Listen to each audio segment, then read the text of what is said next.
ونستعينه ونصلي على رسوله الكريم أما بعد باب الشراء والبيع مع المشركين وأهل الحرب۔ یہ باب ہے مشرکوں اور ایسے کافروں سے خرید و فروخت کرنا جن سے جنگ ہو رہی ہو، جائز ہے۔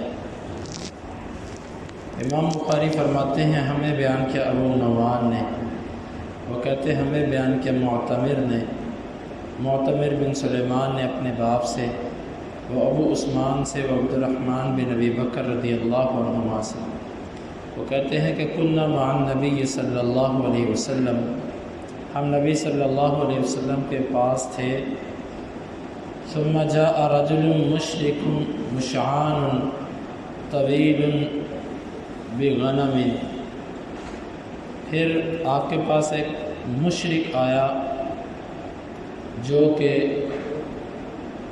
اس کا حلیہ بیان کیا کہ وہ لمبے قد کا تھا،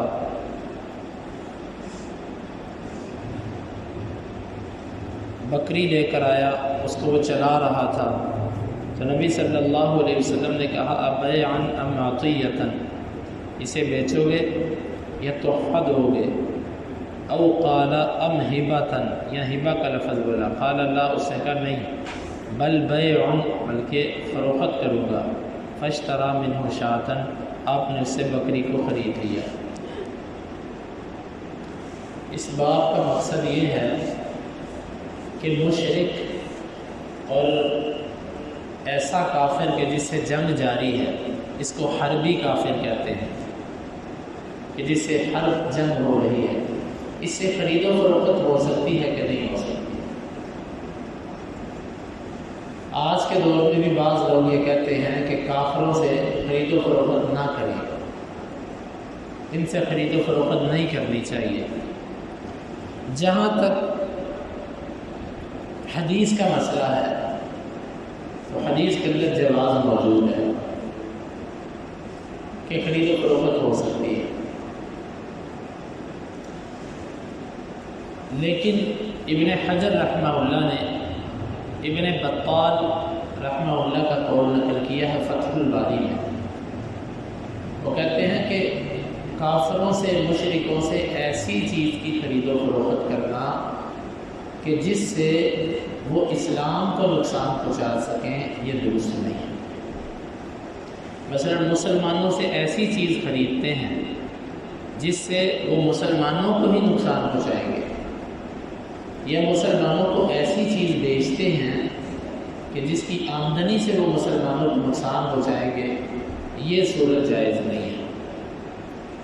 اللہ عالم بالصواب، مجھے خود یہی بات سمجھ آتی ہے کہ مشرکوں سے، کافروں سے خرید و فروخت تو جائز ہے، لیکن جب خرید و فروخت کرنے سے اسلام کو نقصان پہنچتا ہو تو پھر اس سے بچنا بہتر ہے۔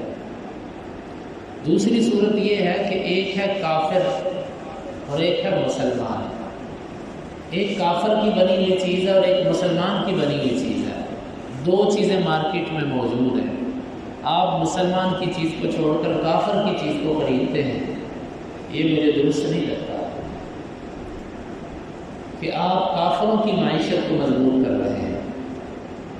اگرچہ اللہ کے نبی کے دور میں بھی جو یہودی تھے، مشرک تھے، کافر تھے، وہ بھی اپنی کمائی سے اپنے مذہب کا دفاع کرتے تھے، اپنے کمائی کو اپنے مذہب کے دفاع پر لگاتے تھے، لیکن آج کے دور میں مثال کے طور پہ یہ مرزئی ہے، یا اسی طرح بعض یہودی ہیں،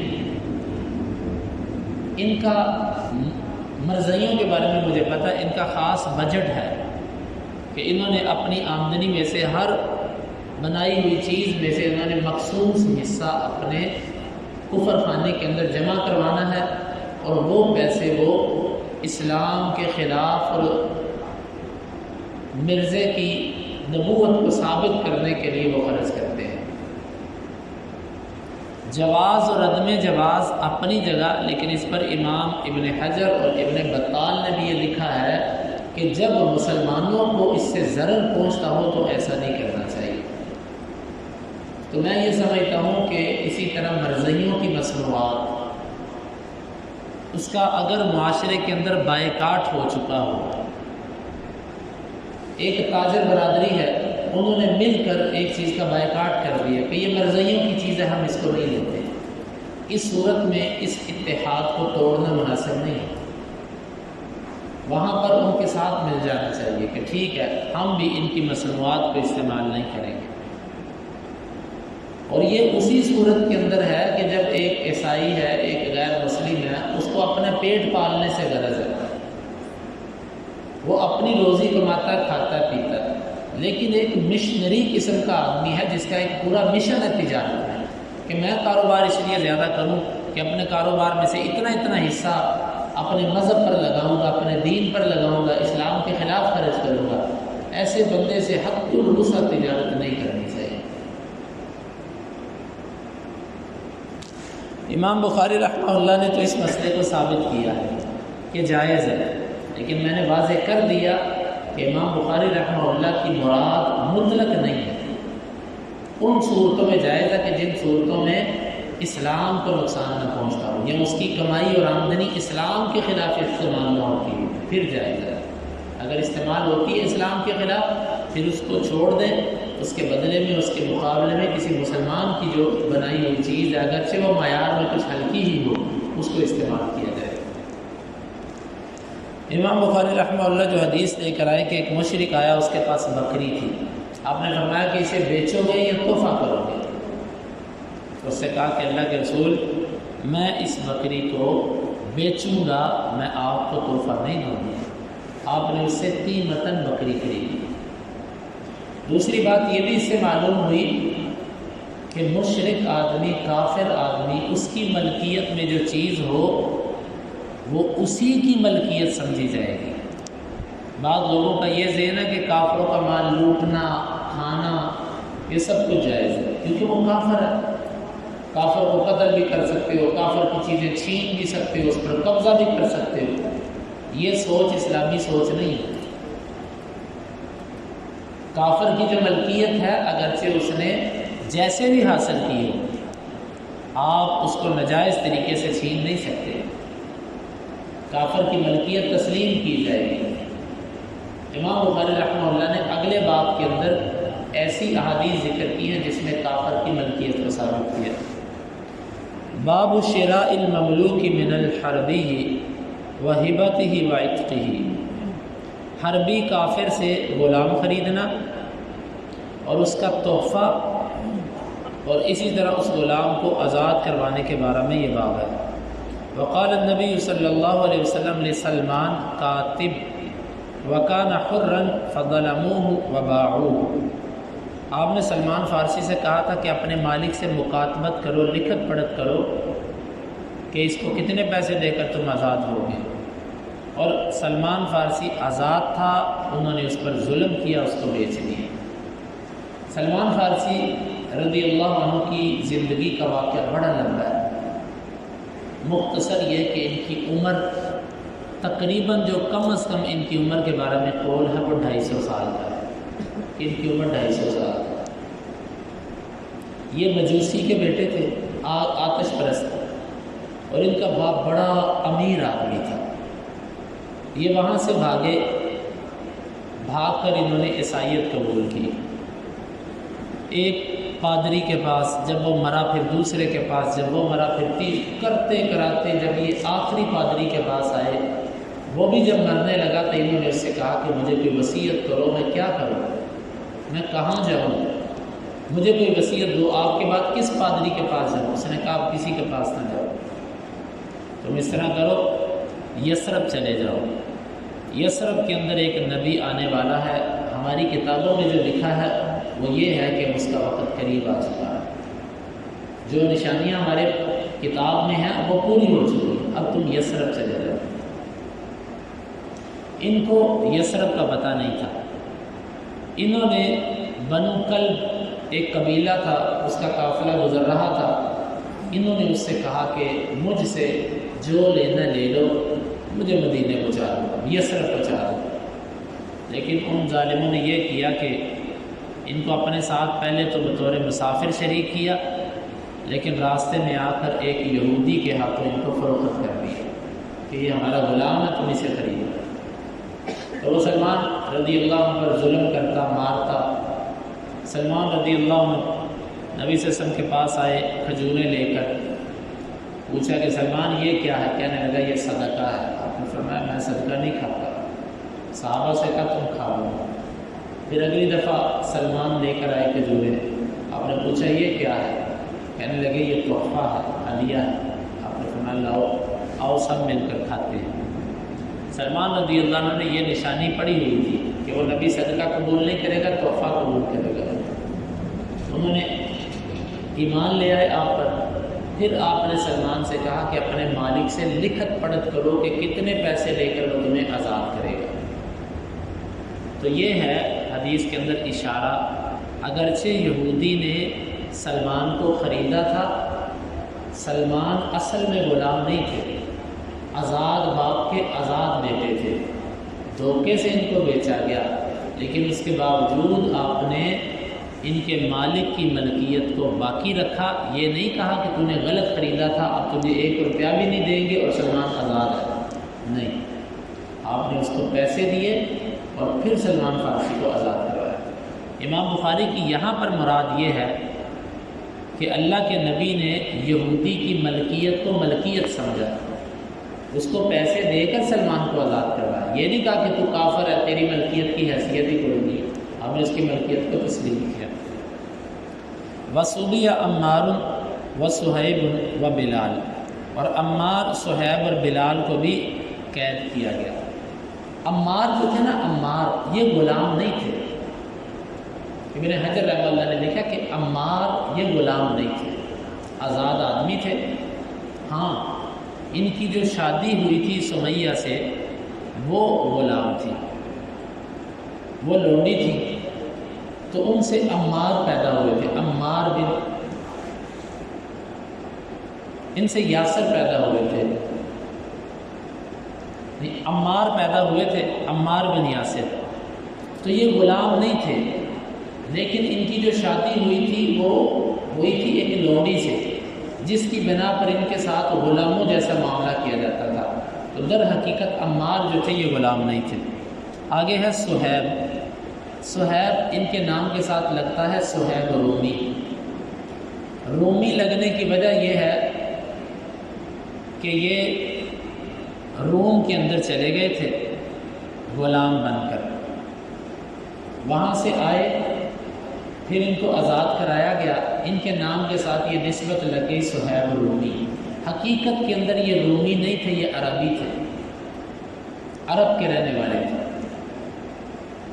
اور بچپن کے اندر ان کو چرایا گیا اور رومیوں کے ہاتھ بیچ دیا گیا، روم کے اندر رہے، وہاں کی زبان سیکھی، اور بعد میں جب واپس آئے تو صہیب رومی کے نام سے مشہور ہوئے، لیکن حقیقتاً یہ عرب تھے۔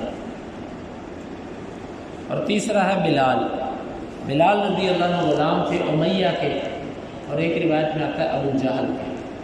ممکن ہے کہ دونوں شریک ہوں اس میں، یہ دونوں کا ایک غلام ہو، یہ دونوں ان کو مارتے تھے، تو ابو بکر صدیق رضی اللہ عنہ نے امیہ سے اس کو آزاد کروایا، اس کے بدلے میں ایک غلام دے کر۔ تو یہ ان ساری باتوں سے امام بخاری کی مراد یہ ہے کہ کافر کی ملکیت کو تسلیم کیا جائے گا، وہ جائز طریقے سے ہو کہ ناجائز طریقے سے ہو، اس کی ملکیت شمار کی جائے گی۔ محض کافر ہونے کی بنا پر اس کو کہنا تیرا مال لوٹنا جائز ہے، تیری مال کٹائی، یہ تکفیری سوچ ہے۔ آج بھی کئی لوگوں کی یہ سوچ ہے بینکوں کو لوٹنا جائز ہے، یہ کافروں کی دکانوں کو لوٹنا جائز ہے، اور بعض لوگوں کی فقہ کے اندر لکھا ہوا ہے کہ دارالکفر کے اندر جہاں کافروں کا ملک ہو وہاں پر سود کھانا جائز ہے۔ کیوں جائز ہے؟ کیونکہ سود تو اسلامی ملک میں حرام ہے، کافروں کا مال کھاؤ جیسے مرضی کھاؤ۔ میں ایک شادی کی تقریب پر تھا، تو ایک پڑھے لکھے ڈاکٹر صاحب، مجھے کسی نے کہا کہ انہوں نے پیسے فکسنگ پہ لگوا دیے ہیں۔ میں نے ان سے پوچھا آپ نے ایسا کیوں کیا؟ مجھے آگے سے کہنے لگے یہ پاکستان کون سا مسلمانوں کا ملک ہے؟ تو جو مسلمانوں کا ملک نہیں ہے اس میں جائز ہے سود لینا، ان کا مال کھاؤ جیسے مرضی کھاؤ۔ میں نے ان سے کہا کہ آپ کو یہ سوچ اور فکر کس نے دی ہے؟ جی میں نے کسی مفتی صاحب سے پوچھا، میں نے کہا مجھے پتہ ہے وہ مفتی کس فقہ سے تعلق رکھتا ہے، یہ فقہ انفی کا مسئلہ ہے۔ میں نے کہا ہاں دھیان وہی ہے، وہ خود اہل حدیث تھے۔ تو میں نے ان سے کہا کہ یہ سوچ اہل السنہ کا عقیدہ یہ نہیں ہے، ہمارے اسلاف کا یہ عقیدہ نہیں ہے، یہ خالصتاً تکفیری اور ایک تخریبی قسم کی سوچ ہے۔ تو یہ بات یہاں سے امام بخاری ثابت کر رہے ہیں، کوئی کافر ہو، یہودی ہو، کوئی کچھ بھی ہو، اس کی ملکیت اس کی ہوتی ہے، اس سے چھینا نہیں جا سکتا، غصب نہیں کیا جا سکتا، بلا وجہ کسی کافر کو قتل نہیں کیا جا سکتا۔ بعض لوگوں کا یہ بھی ذہن ہے یہ کافر ہے اس کو قتل کر دو، حتیٰ کہ مرزئی کیوں نہ ہو، شیعہ بھی کیوں نہ ہو، عام ایک بندہ ہے، ایک عامی بندہ ہے، اس کو قتل نہیں کیا جا سکتا، اس کو قتل نہیں کیا جا سکتا۔ ہاں جرائم کے معاملے اور ہیں، ایک بندہ مجرم ہے اس کا معاملہ حکومت تک لے کر جائے، یا بعض جرم کی نوعیتیں ہوتی ہیں وہ اس سے مستثنیٰ ہیں، اس سے الگ ہے۔ عامی کسی بھی بندے کو قتل کرنا یہ جائز نہیں ہے۔ بعض لوگ اس ملک کے اندر غیر ملکیوں کو اغوا کر لیتے ہیں، اغوا کر لیا، کس لیے بھی؟ یہ اسلام کی یہ تعلیم نہیں ہے، نہ اسلام کی یہ تربیت ہے۔ تو امام بخاری رحمہ اللہ نے آگے قرآن کی ایک آیت ذکر کی، واللہ فضل بعضکم علی بعض فی الرزق، اللہ نے تم میں سے بعض کو بعض پر رزق میں فضیلت دی ہے، یعنی کسی کو مال زیادہ دیا کسی کو کم۔ فَمَا الَّذِينَ فُضِّلُوا بِرَادِّ رِزْقِهِمْ عَلَىٰ مَا مَلَكَتْ أَيْمَانُهُمْ، جن کو اللہ نے فضیلت دی ہے مال کے اندر، وہ اپنے مال میں سے کچھ حصہ اپنے غلاموں کو نہیں دیتے۔ جب اپنے غلاموں کو نہیں دیتے تو اللہ کے ساتھ اللہ کے بندوں کو شریک کیوں کرتے ہیں؟ اپنے مالوں میں اپنے غلاموں کو شریک نہیں کرتے تو اللہ کے اختیارات میں اللہ کے بندوں کو شریک وہ کیوں کرتے ہیں؟ یہ بات اللہ تعالیٰ سمجھانا چاہتے ہیں۔ یہاں پر بھی امام بخاری کی جو مراد ہے وہ یہی ہے کہ کافروں کی ملکیت کو قرآن نے بھی تسلیم کی، تبھی تو کہا کہ جو تمہیں مال دیا گیا تم اس کے مالک ہو تو اپنے ملکیت میں سے کچھ غلاموں کو بھی دو۔ یہ ہے امام بخاری رحمہ اللہ کی یہاں پر مراد۔ آگے اس باب میں 4 حدیثیں امام بخاری لائے ہیں، تو یہ حدیثیں ذرا لمبی ہیں، انشاءاللہ العزیز ان پر گفتگو کل کے درس میں۔ اللہ تعالیٰ سے دعا ہے اللہ تعالیٰ ہمیں ان احادیث کو سمجھنے کی اور عمل کی توفیق عطا فرمائے۔